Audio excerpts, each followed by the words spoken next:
Good evening, everybody. Welcome to TNT.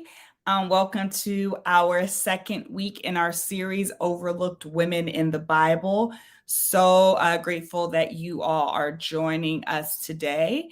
Last week, we talked about the daughters of Zelophehad in Numbers and how they contributed to providing land for the women of Israelites. And today we are going to stay in the Old Testament, and we're going to talk about a woman named Jael. But before we do that, please make sure you drop your name in the chat. Let us know where you're not worshiping. Let us know where you are tuning in from. It's a blessing to be here with you again today. I just want to give a little bit of hey Lisa from Harlem. Hey, Christina. Hey, Wanda. Hey, Kashonda. Hey, Shavon. Hey, AQ. Good to see you all today. Now, before we get started, hey, Boss Gigi, Chef Gigi. Hi, Tammy and Marilyn. Now, before we get started today, I do want to just give a little bit of a caveat regarding the content. FCBC is not a place where we steer away from difficult conversations.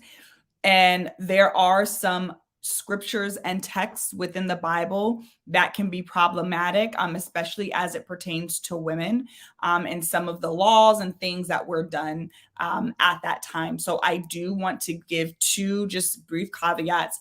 Probably for a portion of this conversation, it's not suitable for young ears. So if you have young ears tuning in, that you probably don't want them to hear that portion of the conversation just because of the topic as we talk about the scripture and kind of what it means. So want to give you that warning. And also the scriptures that we are going to be talking about in no way are promoting violence or violence against another human being.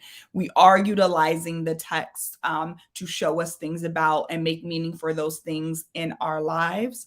But these texts, just because we're utilizing them in that way, are not ones that promote violence. Even though you probably know that we talk about wars and things and all sorts of things, in scripture. We've done it in TNT. We've done it from the pulpit, but just wanted to make sure that you all were aware of that. Let's see. Hi, Zentine in Harlem, Taz, Vitamin D, Adrina, Sharon, Aaron, Sherry, Felicia. Good to see you.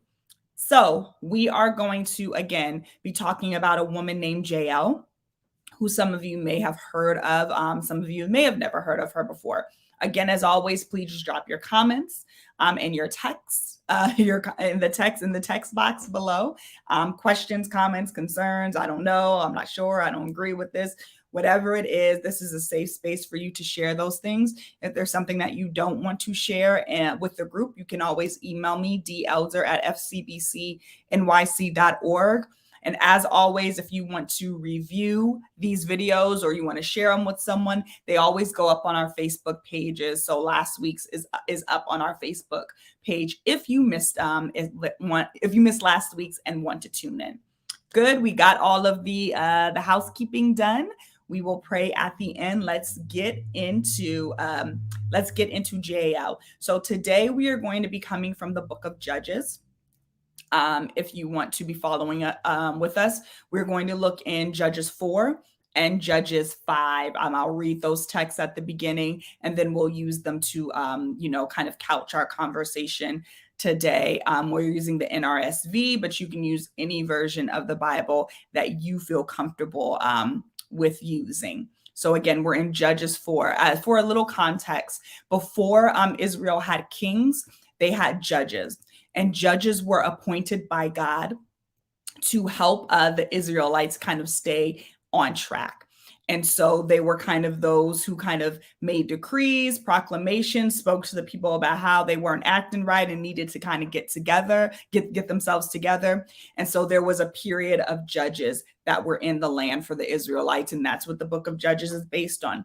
There is only one female judge, and her name is Deborah. So Deborah coincides a little bit with this story. We may talk about Deborah in a following week, or we may just move on to somebody else. But if you're interested in Deborah, after this evening, then we can adjust and do a whole little thing on Deborah next week. But again, she was the only female judge. She was also known as a prophetess.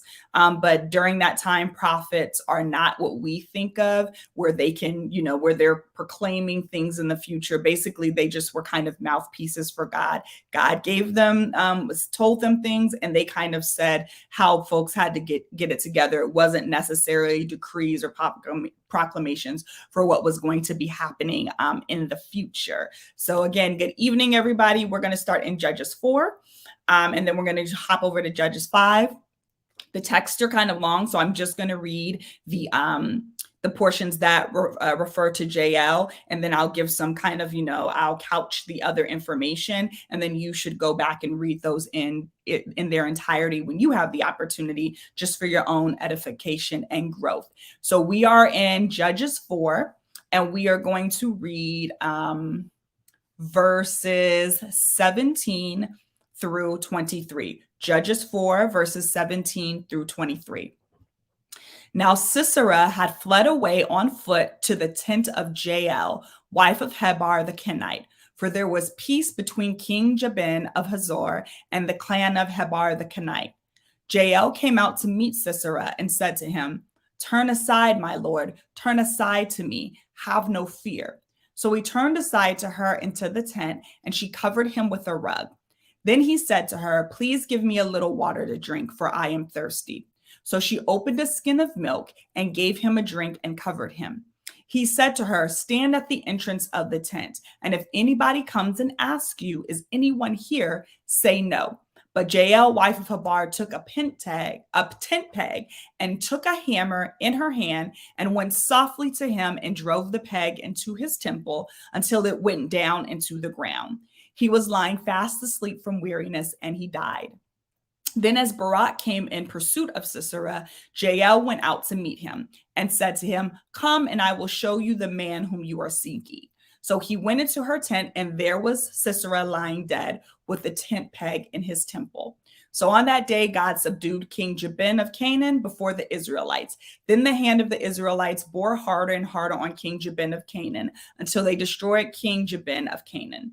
So that's Judges 4, verses 17 through 23. Now let's skip over to Judges 5. This is known as Deborah's song, which we will talk about. But we're going to read verses 24 through 31. Judges 5, verses 24 through 31. And this is a song that Deborah sang after they beat the Canaanites. "Most blessed of woman be Jael, the wife of Heber the Kenite, of tent-dwelling woman most blessed. He asked water, and she gave him milk. She brought him curds in a lordly bowl. She put her hand to the tent peg and her right hand to the workman's mallet. She struck Sisera a blow. She crushed his head. She shattered and pierced his temple. He sank, he fell. He lay still at her feet. At her feet he sank, he fell. Where he sank, there he fell dead. Out of the window she peered. The mother of Sisera gazed through the lattice. Why is his chariot so long in coming? Why tarry the hoofbeats of his chariots? Her wisest ladies made answer. Indeed, she answers the question herself. Are they not finding and dividing the spoil? A girl or two for every man? Spoil of dyed stuffs for Sisera, spoil of dyed stuffs embroidered, 2 pieces of dyed work embroidered for the neck as spoil. So perish all your enemies, O Lord, but may your friends be like the sun as it rises in its might. And the land had rest for 40 years. Okay, so we're going to take each of these because there are two tellings of the same story, but they read a bit different. So just again, for some context, Deborah was a prophet, and they would come to her for wisdom. Barak, not Obama, but Barak, he was leading the army of the Israelites. So he came to Deborah, and Deborah basically told him to go and attack the Canaanites. Now, Barak got a little scared because the Canaanites kind of outweighed them in their military skills and in the number of soldiers. So Barak did not want to go to war without Deborah. So Deborah said, and you can read these in the preceding verses, Deborah said, go out and go to war. He said, I'm not doing it without you. And Deborah said, well, then fine, because you chose to not do this on your own. Basically, the Canaanites will be given into the hand of a woman. So basically, because he refused to go on his own, Deborah let him know that the war would not be won by him, but by the hands of a woman. And that woman was Jael. Jael. So that's the backstory of kind of what happened in the story. You should also know that the Song of Deborah that we read in Judges 5 is considered to be one of the oldest parts of the Bible. So even though, most of us know that even though the Bible goes in a particular order, it's not a chronological order. So some of the older books are not necessarily in the front of the Bible or at the beginning. Genesis is not the oldest book of the Bible, but the Song of Deborah is one of the oldest parts of the Bible. And also this murder of Sisera is labeled as one of the top 10 murders in the Bible, because it is pretty graphic if you think about it, the way we're reading it. But to jam a tent peg through somebody's head until it goes into the ground is it's pretty graphic. So that is the basis of the story. Israelites had been oppressed with the Canaanites, and Sisera was known as a very cruel and powerful man who oppressed them for 20 years. Now, Jael was part of the Kenites. The Kenites were like a neutral party. They were safe. They were Switzerland. They were neither Israelite or Canaanite. So they were kind of this neutral thing, which is probably why Sisera felt safe to go to Jael. You should also know that one of the highest laws during the time of the Israelites was hospitality. That was the law of the land. If someone came to your home, then you were supposed to extend yourself even over and above your family members to help whoever was in need. So hospitality was a big, huge thing. And generally, though, the man of the house would control how the hospitality kind of took place. But again, hospitality was a huge thing, and they were always supposed to help whoever came. So yes, Jael was supposed to be a neutral party. The Kenites were a neutral party, but we all know in our lives that there are times when you can't just sit by and be neutral, because people's lives hang in the balance. So many of us at times may feel like we just need to be a neutral party in certain circumstances, which is fine. But sometimes it is our voice. It is us standing up. It is us doing something that is the difference for somebody else. That is the saving grace for somebody else. And so Sisera, again, thought he was protected by the law of hospitality, but he was not. A little bit more context, and then we'll get into the meat of it.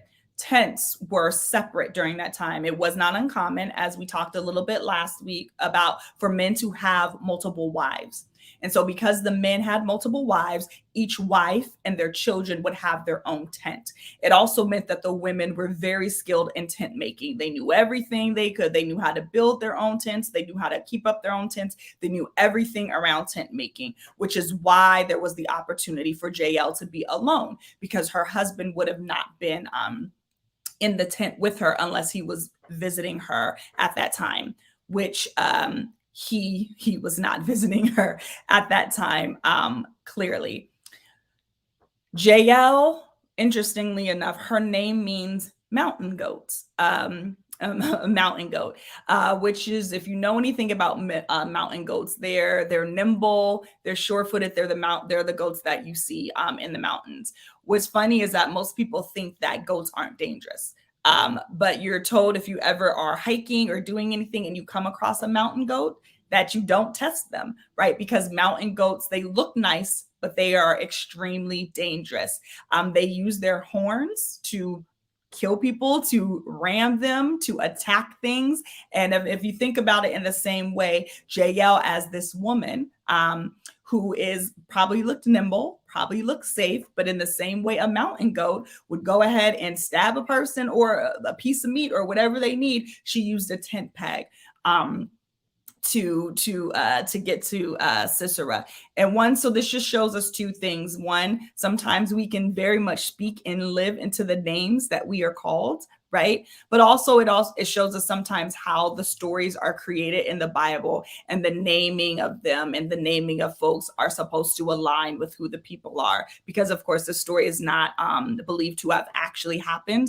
But again, that does not mean that we cannot glean anything from Jael and Jael and her thing. Oh, Christina, you want me to share my notes? Some of it I don't really always have a lot of notes. A lot of it is just knowledge in my head or reading things or what comes to mind. So I don't have any like typed out exact notes that I can share. Sometimes I have a few points to guide me, but I don't have as much information as I'm kind of like telling you in the moment. But again, we record these, so you can always check back, and I can always provide you some other things if you send me an email.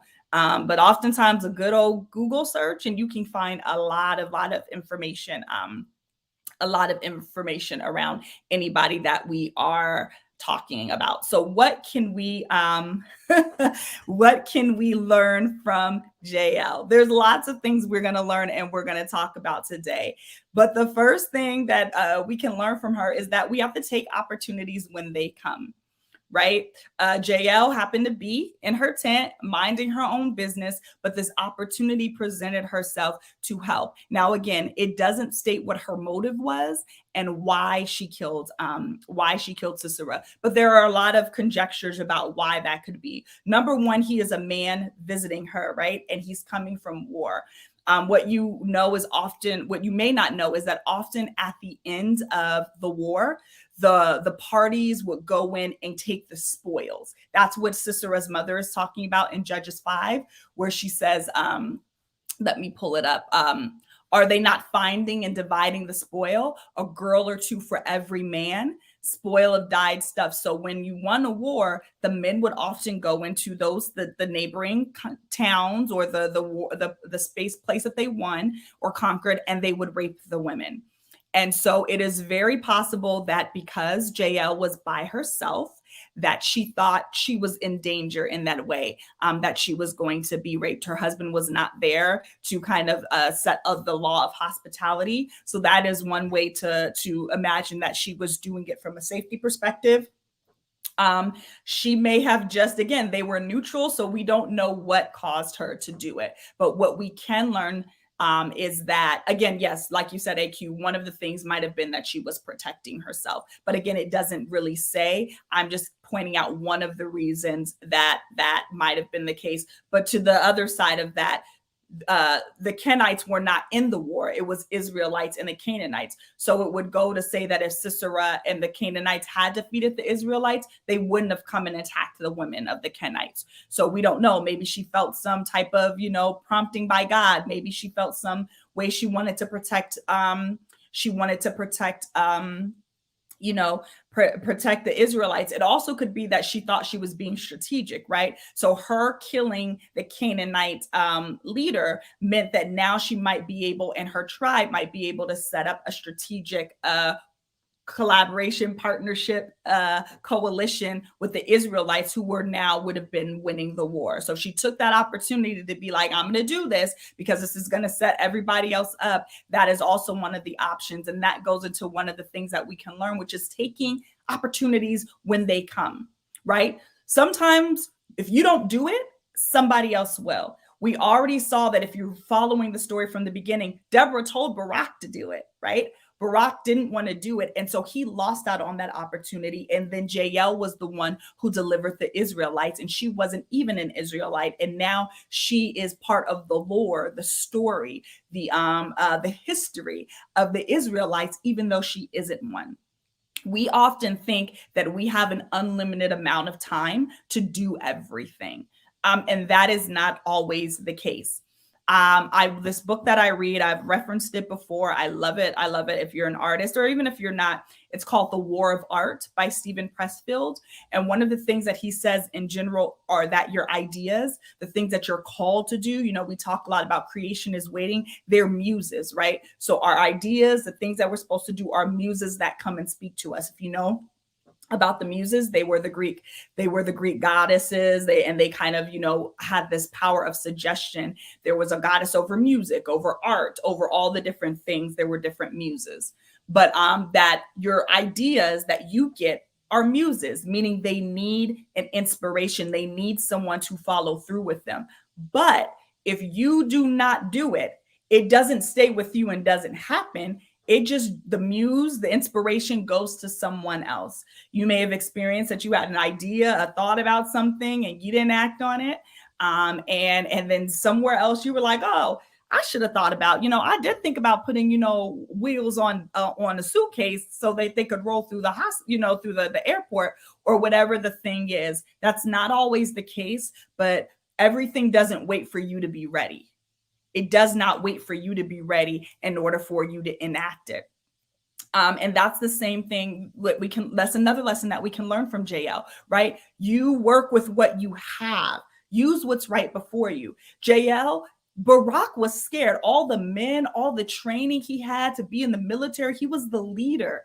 And with all that he had, he was afraid to go against Sisera and the Canaanites. But here is Jael just sitting in the tent with what she has. I know tents, I know a mallet, and I know a tent peg. And I can utilize those things in a way that is going to cause victory. So in our own lives, we don't always have to wait to be imbued with all of these things. Sometimes we want all this stuff. God, give me this. I need that. Sometimes you just have to start the business. Sometimes you just have to do the thing and understand that the equipping comes with you going and being faithful to whatever it is. When Jesus gave the Great Commission to the disciples, he told them to go. He didn't say, and take this, and you're going to need this. Whatever they had, you're a fisherman, become fisher of men. Whatever they had, they utilized that into the kingdom of God. And in the same way, whatever you have right in this moment is enough. She knew about tents, and then she probably was a mother. And so she had these maternal instincts. You see it when Sisera comes in there. He's like, oh, can I have something to drink? And she gives him milk. Anyone who's drank milk at night or have been told to give warm milk at night, what does milk do?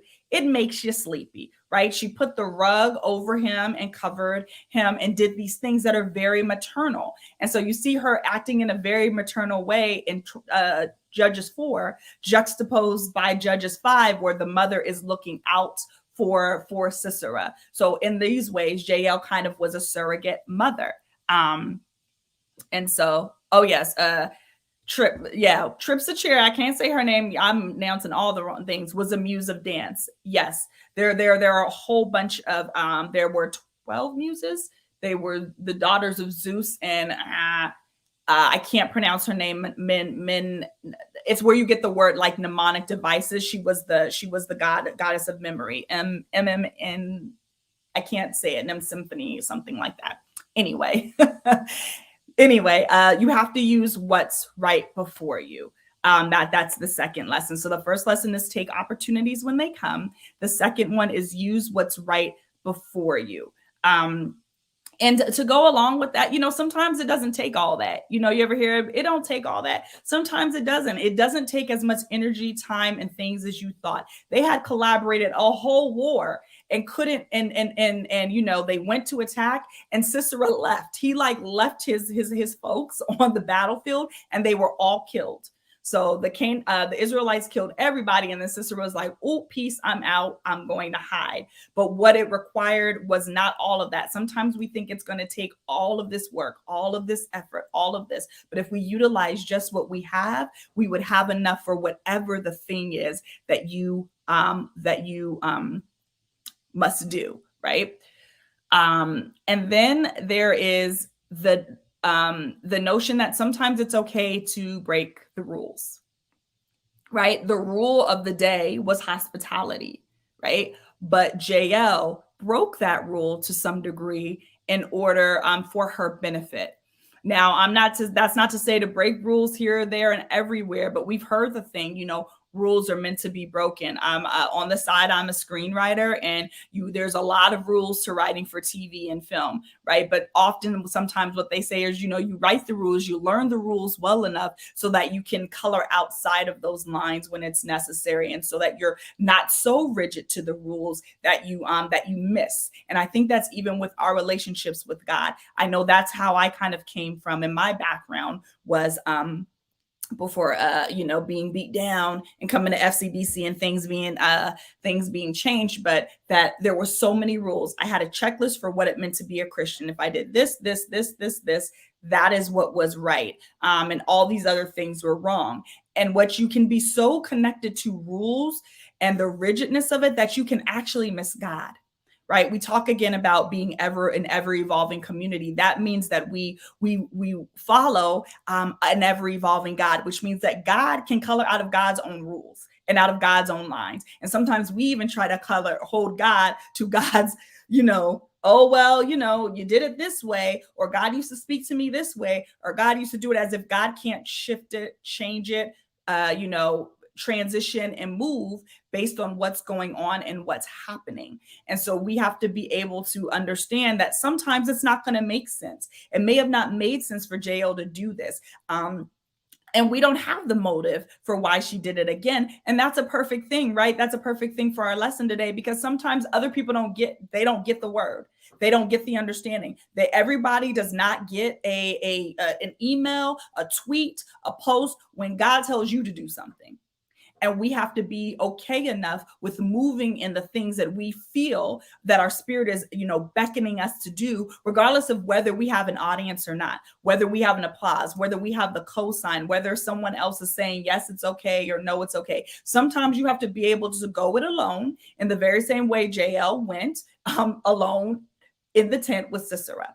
And so we have to be okay with that. And there are so many examples of God just speaking to that person and telling them to do the thing.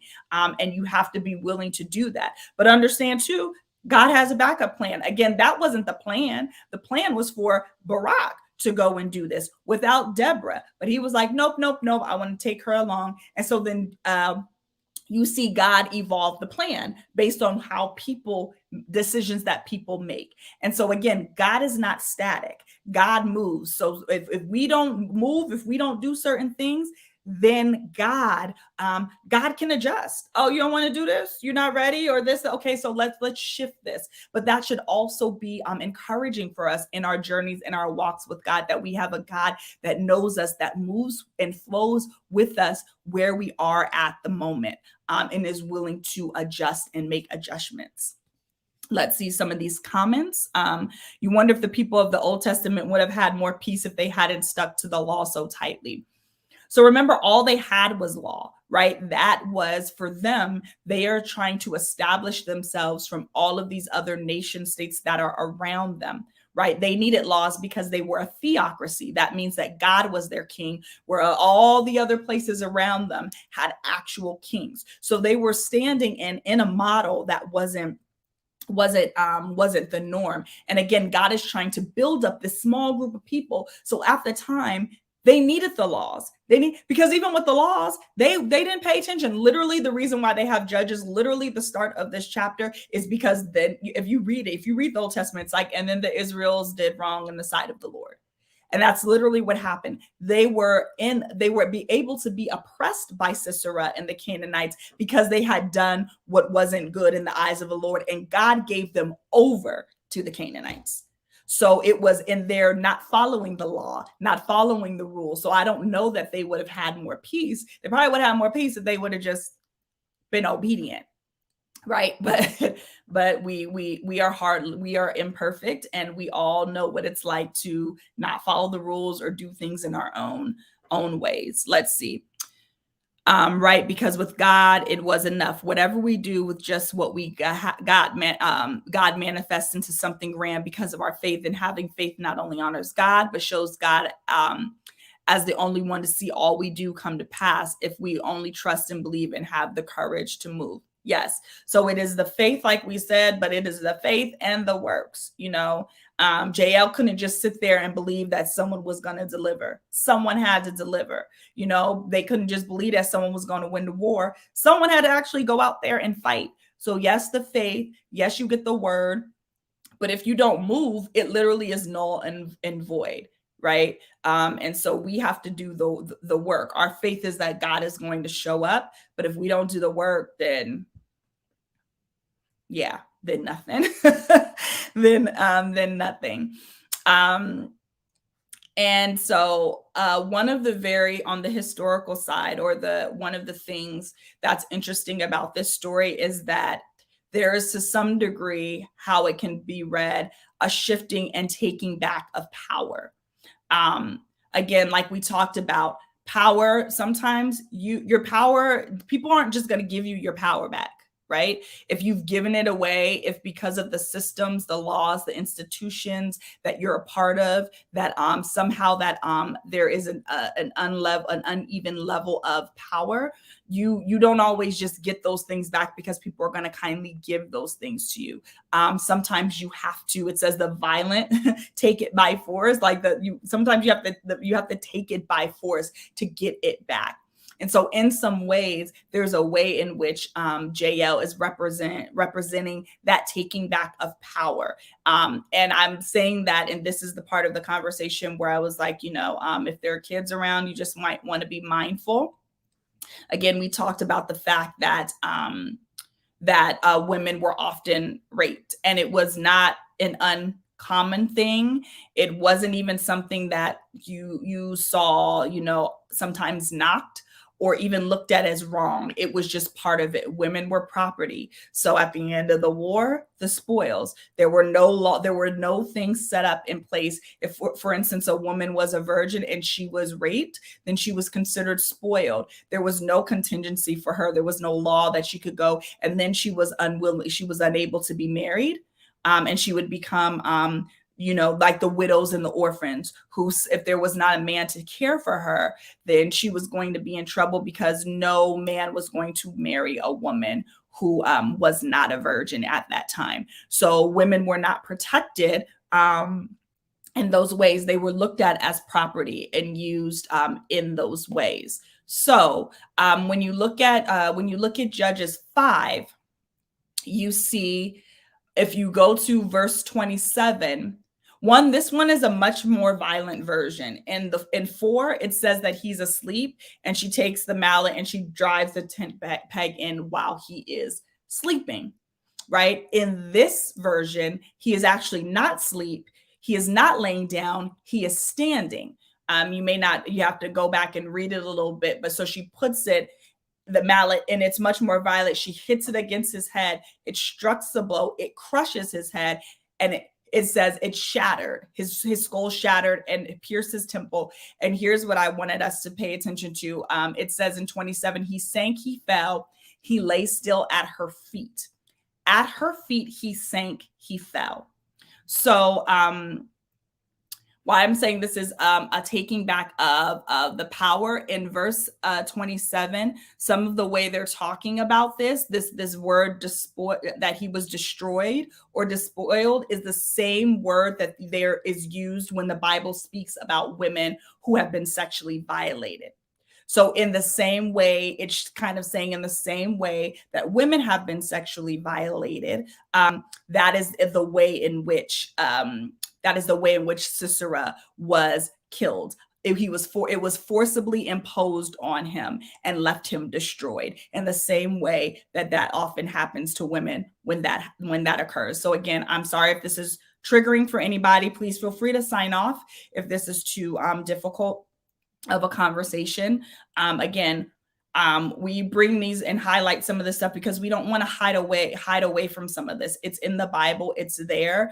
And we should be able to talk about these things, even what there was a theologian, a female, who would call them the text of terror. These texts within the Bible that are very disheartening, that are very, very disturbing, especially as it pertains to women. So this is why, again, I'm saying that it was a taking back of a power, because she does it in the same way. And then it says that he fell to her feet. So in the Old Testament, the word feet does not mean feet, right? Feet were meant to mean genitalia. So sometimes you hear people who love to sport these folk. Oh, be like Ruth, because she went and got her Boaz. She sure did, because it says that Ruth laid at the feet of Boaz. They were not his literal feet with his 10 toes. Feet meant something different. And so us understanding that sometimes how things translate is not what they actually mean. And so, just know what you're saying if you tell someone to go be like Ruth, but again, without the knowledge, without the conversation, without the knowing, without the talking about these things, we don't often have that information. So in verse 27, when it's saying he lay still at her feet, again, it is just the showing of the taking back of a power, a position of power. He was a man that was standing, right? And as a man, he was considered the higher sex. As a male, he was considered to be in a position of power. He had all of these things. And now he was knocked down into a different positioning by a woman. And so there is just this exchange of power that is showing that. Some often even look at Jael as some type of vigilante, because what they kind of say is that because of her doing this, and this is the part that I said, I'm not promoting, but because of doing this, she actually saved many women, right? She saved many women who might have been the victims of being spoils, as it's labeled in chapter 5, because if they had one, or if they had been able to get 2 different women, that they would have violated a lot of women, and no women were exempt from this. And so in that way, that perhaps she saved some Israelite women for what she did. Yes. So if you have questions, y'all are quieter this week. It might be just because it's a tougher text, but if you have any questions, please make sure to, drop those in. And again, it says at the end of the war, then there was peace for 40 years. But if you continue to read on, Israel just went back into the same cycle again. But again, when we talked about it a little bit last week, even with the daughters of Zelophehad, how what they did, it did not change things in an overarching way, meaning it did not change how men necessarily viewed women. It did not change every law, but that was their little piece or contribution. And in the same way, Jael had a little piece of a contribution to the Israelites having peace, to helping to win a war, because she didn't do it by herself. But again, it's not always that we have to do so many things, that we have to try to do everything, that we have to try to fix all the broken systems in the world, that we have to try to do everything. We have to do our part with what we have. Right. And so sometimes, even when we're looking again at the state of the world, our culture, what's going on, use what you have, so that if you are an artist, then use your art. Right. If you are a caregiver, use whatever you have to make change where you can, that then creates the ripples, then takes the ripples from you. Let's see this question. How do you take your power back when you are in a marriage and your spouse is controlling? So there are a lot of things, and if we need to talk about this offline, we can do, right? But there is a notion in a way in which there is some power that we give away, right? There is power. We all have power. And in any circumstance, we have control over some of the power that we give away. Some of us abdicate power to individuals because of their title: husband, parent, boss, pastor. We just willingly sometimes give some of that power, and then we have nothing left. And then what happens is then we're trying to find the ways in which we can get that power. The reality is that you cannot control any other human being. You cannot. but you can control your perspective, the way that you, and the choices that you make. Sometimes we often feel like we're devoid of choice. And we're never devoid of choice. We may not like the choices. We may not like the options. And those choices and options and how they look are based on our experience, our backgrounds, what we believe. You know, some folk might be like, you're in a very controlling marriage, but you're married, stay married forever. Somebody else on their experience might be like, well, if you're in a very controlling marriage, then take back your power by not remaining in that marriage. It's all based on your perspective and kind of your location with your experience and what your belief system is. But taking we start by, keeping the power that we're able to keep. Claiming those things. That happens through self-love. That happens through, sometimes we have to, knock the negative narratives that we are being told by another individual about who we are, about how we function. We don't have to believe the stories and the things that people say. Facts are not the same. Facts are not the same as feelings, right? I can feel however I want about someone. That doesn't make it a fact. I can feel a particular way. I can even try to present my feelings and what my perspective as facts. Doesn't make it such, right? And so we have to have the power enough to sometimes be like, okay, you know what? This isn't real. This isn't true. This isn't the reality of the situation. There may be, I know people who've literally had to go back after having an experience with someone or controlling experience and having to write down, this is what's true. This is what I know. One of the things that my therapist, when she was helping me through some challenging times did, is she made me create 3 things that I knew for sure. 3 things that no matter how the world felt like it was crumbling, no matter what anybody else said, that I had these 3 things. And I believe this was some time ago, but my 3 things were that I knew that God loved me. I knew that God would show up for me, and that no matter what, I would be okay. God loved me, God would show up for me, and no matter what, I would be okay. And so when things are happening in your lives and you're not sure, though, that is what I could lean on. And when you lean on those things, you lean on those things until you have the power to do whatever those things are that may be necessary. And so that's the way. Maybe, you're with the controlling part. You can't control them, but you can go to therapy if that's what you need, or you can talk to somebody, or you can make the adjustments that you can, whatever your choice is in that situation, to do that. And if you want to talk some more offline, then I'm happy to speak with you offline, because some things are very very private things. But Jael worked within the system that she had before her, right? Her doing this wasn't going to change the fact that she was a woman that potentially was one of many wives. It wasn't going to change that. But in that way, it might have made her feel, it may have been a way for her to take back some power, right? In a way to make her feel like, okay, I have control of a situation. There was something that I was able to do. There was a way in which I was able to contribute. I may not be able to contribute here, there, and here, but this is the way in which I was able to do that. And so we all have to find those places and spaces where we can feel that. There are some spaces that are not life-giving. There are some spaces that are not going to make us feel powerful. There are spaces where we're going to feel depleted, but the onus is on us to find those places that feed us, those places that help grow us. Maybe that is a TNT FCBC. Maybe that is a support group. Maybe that is your friends. Maybe that is your family. But what I do know about God and God being evolving is that God shows up. And that means that God never leaves us devoid of choices.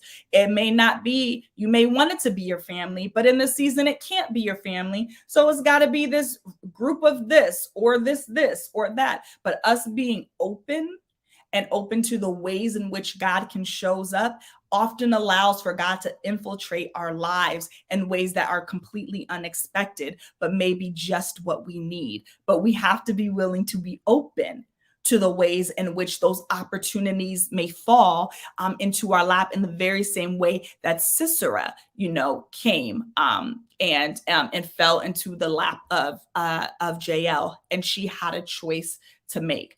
And as it reads in biblically, she was not knocked down by God. It was not said that she did something wrong. She's actually part of this song that this very long song that Deborah and Barak both sing on the day of the victory, and Jael is now included in that. So sometimes, again, the choices, we think, oh, that's not the right thing, but here there are things on the good and not so good side that we see biblically that God doesn't necessarily knock as wrong or out of the realm of what we can do.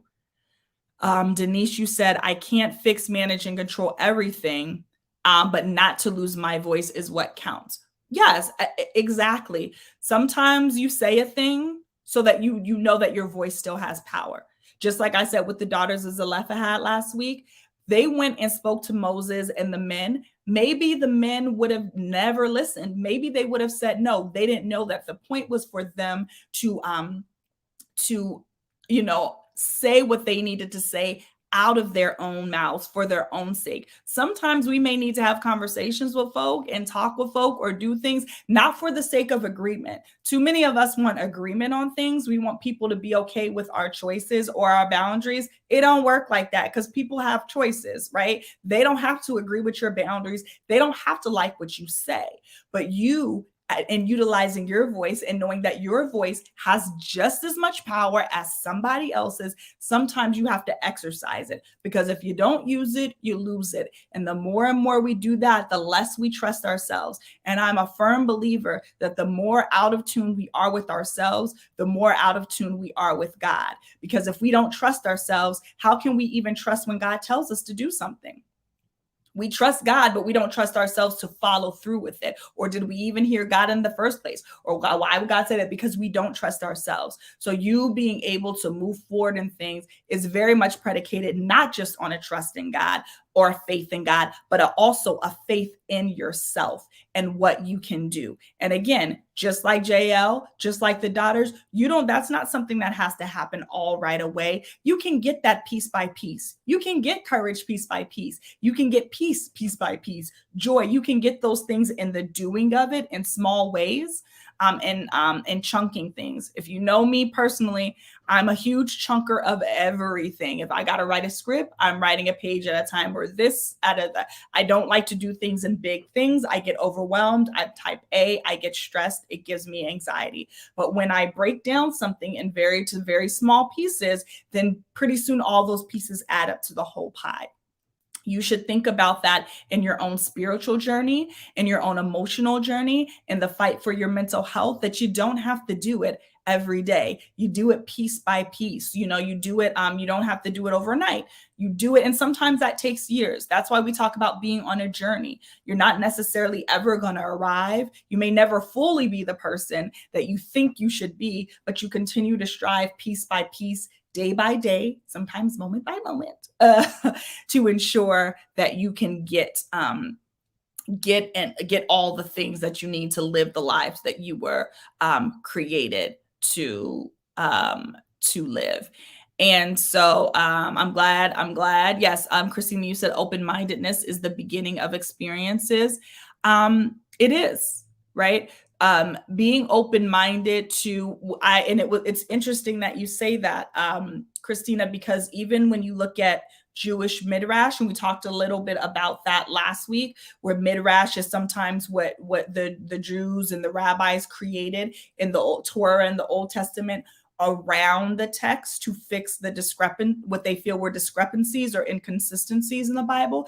And they did that with this story, right? Because it was really uncomfortable for there to be a power dynamic where there was a woman telling, Deborah telling Barak to do this thing, and then Jael taking it into the hands of Sisera being, given over to Jael in this way. And so some of the midrash that they created around it was that Deborah and Barak were actually husband and wife, which they were not, or that, Barak chose to abdicate some of his power this way. Basically, what they tried to do was fix the tension and the strife, because there is tension and strife between Deborah and Barak, and what Deborah is telling him to do as a woman, and what he thinks and he wants to be done as a man. And so they try to fix those and restore the order of the man kind of being the head and the woman kind of being subservient through the midrash, right? And for us to sometimes our willingness to be open-minded is where the power comes in. If any of you have taken Bible basics or even being at FCBC, some of what we're teaching are not things that you're often hearing at other churches. If your mind is not open, if you're closed to any of those things, then you're not necessarily open to what God might be trying to reveal to you. It doesn't mean you have to agree with everything, like everything, but being able to hear it and digest it, knowing that you're at a place that doesn't just seek to deconstruct you, but helps to reconstruct you and build you back up. And sometimes that requires some breaking down of what we are borrowed beliefs. And sometimes you got to think about what you believe. And this is just, let me see. I'm sorry if I say your name wrong. Certieri. I'm sorry if I said, I apologize if I said incorrectly, but you asked about the controlling thing, right? Another question, if I was sitting with somebody else, might be, if you're saying someone's controlling, it would be like, well, what are your beliefs about marriage, right? What are your beliefs about men and women, how they should function, how folks should function in marriage, and these different types of things, because all of those beliefs, color how we experience and how the choices that we make, even how we understand God and relationship with God. Sometimes we have these ways in which we believe about God and who God is and how God should. And it's so small that there's not even space for God in the box that you created. And you don't even know why you believe it. Have you ever stopped to think, why do I believe the things that I believe? We call them sometimes borrowed beliefs, where there are beliefs that we take on from our churches, from our pastors, from our grandparents, from our so-and-so. We get all these things. And when we actually think about it, it's like, well, why do I believe that? Because somebody told you? Well, that's not good enough. It says study to show yourself approved, right? So did you do your own due diligence to ensure that what you believe is really what you believe? And understanding that your belief can change. How you feel about something can change, and it should. You should change, because if you are evolving, then what you think isn't going to be the same. There is a time that I would have never sat and been like, some of the things that I say as a pastor, some of the things that we taught, it's like clutching the pearls. Like, well, what do you mean? If you know me, I always make the joke that when I first got to FCBC, I was like, oh my gosh, everybody here is going to hell. Like, what is this? I was so constrained. I was so tight in what I believed that I was like, this place is not for me, because I don't even know what this is, right? And I remember very clearly that I was going to leave before working here, before becoming an intern. I was like, I am not staying at this church, because I don't even know about what was happening. And one of the few times I heard God audibly say, you need to stay here. Had I not listened, had I not been open to how FCBC was teaching, how Pastor Mike was teaching, what I was learning in TNT, I would not be sitting here across from you, or, virtually 10 years, a decade later, doing the same thing.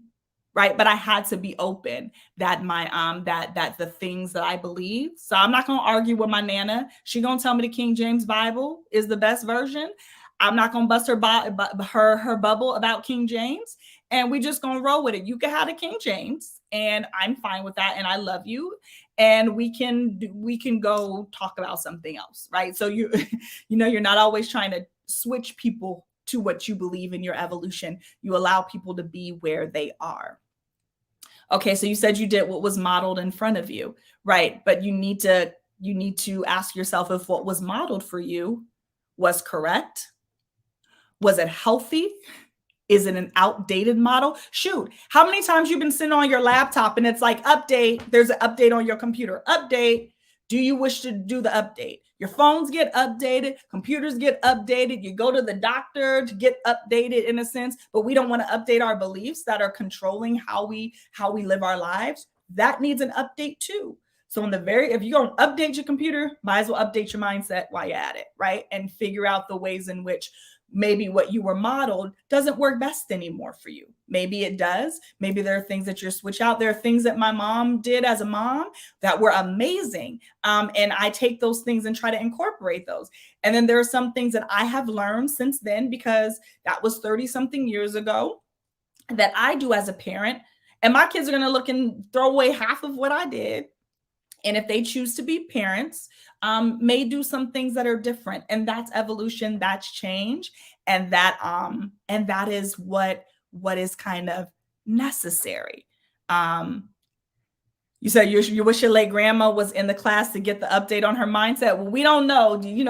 Grandmas can be tough, but you don't have to, that's a choice. She has a choice, right? And we all do. And we all have our safety measures, even biologically, for our mentalities and for our, so mentally, we will hold on to old beliefs if they feel safe. If it feels it's safer for me to believe in this way than have to adjust to this whole big world. And if you've taken Bible basics, I know people who are like, well, I don't even know what to believe anymore. I believe in God. I don't know about any of this other stuff. And that's scary. It is scary to have had your life functioning in a particular way for a very long time, and then something shift that makes you open that up. Some people are able to walk into that. Some people cannot, and either place is okay, because you know what? It's folks' choice, because it's folks' lives, right? Let's see, Yesenia. Someone was arguing, I can't aspire to lead in a church because I'm a woman. Had the audacity to tell me I was going to hell because it goes against the law of God. Well, we just read about Deborah, who, we've read about these. I mean, I don't know what Bible they're reading, or what, chapter they stopped on, because all throughout the Bible, there were women who did things. And again, some of that is just how people chose to interpret. Most often, Paul's the women should be quiet text, which doesn't even mean that. That's a whole other sermon. A whole nother, topic. And we will be talking about Paul as part of our spiritual formation in April. I think Pastor Mike and Pastor Trey on Thursdays will be talking about going through Paul through the eyes of 1 Corinthians. And I think that's a 1 Corinthian text. So that will probably come up.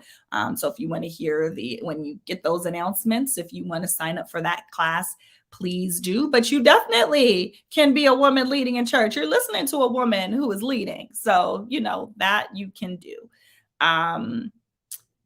Oh yes, that they should be seen and not heard. That's not what that meant. It literally means in 1 Corinthians that the way the places were structured, and women had to ask their husbands questions, and people were yelling across. It was about order. And it was order in the church of Corinth, that the women should not be basically yelling across to ask their husbands a question and do that. That's what it meant about being silent. It had nothing to do with women not being able to lead or stand on a pulpit or whatever the other things that come from that. It's just not true. So any other thoughts? Any other questions? Any other comments? Shavon, you said, thank you for the real reminder of who we are, what we are capable of, and how we move. You are welcome. Please don't go purchase any tent pegs for real. But you can certainly tent peg the things in your life that need to be broken down and destroyed. You can certainly do that to the things that you need to take power back to in your life, and ask God to help you examine what is necessary, what is needed, what needs to be changed. There might be some things you need to, peg to the ground today.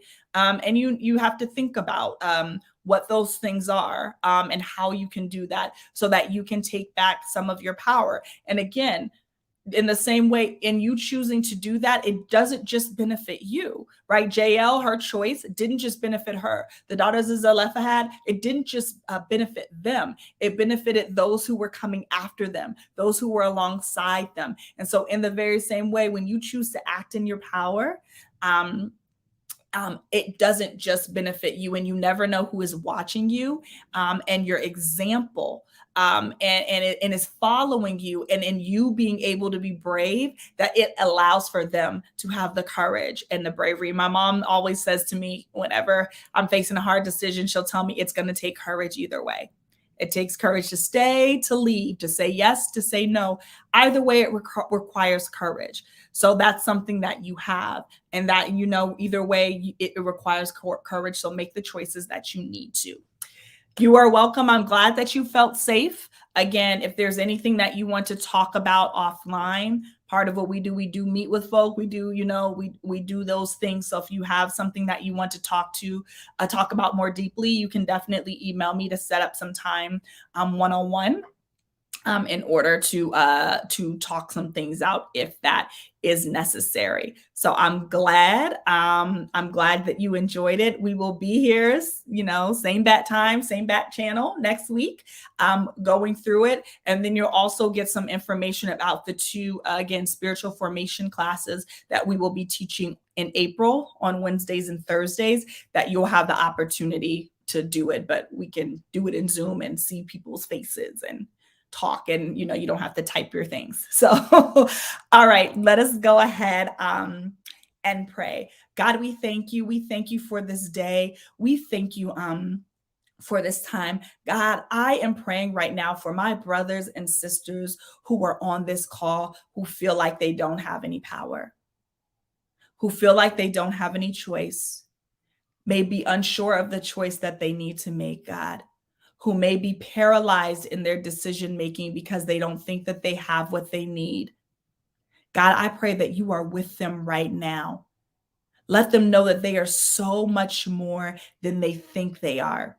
That, as Pastor Mike says, they are powerful, unshakable, and adaptable.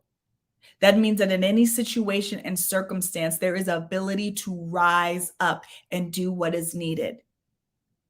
David beat Goliath, not by trying to be Goliath, but because what he had was 5 smooth stones. Jael did not try to be an army. She took what she had.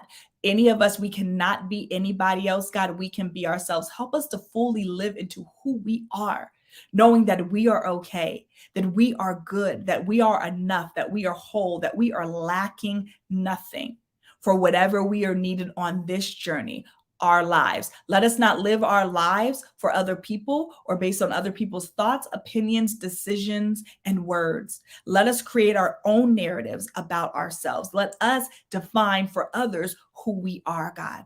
And we thank you for that. We thank you for this opportunity. We love you, and it's in your name we pray. Amen. Amen. Amen. God bless.